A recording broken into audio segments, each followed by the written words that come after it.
Gheorghea umblă mărgăritar, cu marhăle în căruț sărar.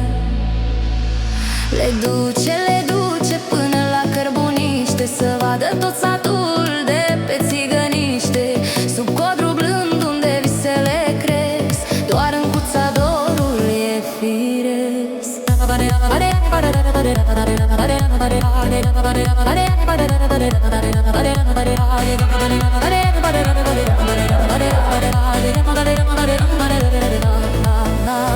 Soarele-i cald, dar vântul șoptește povești vechi, sufletul-i găsește. Lume bună, zâmbet curat, în cuța timpul s-a uitat. Le duce până la Cărbuniște, să vadă tot satul de pe țigăniște.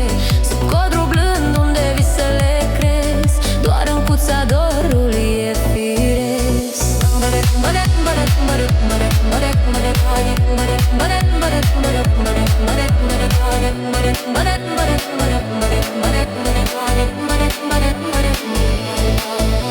Prin văi și coline eco s-aude o inimă simplă cântând în pădure.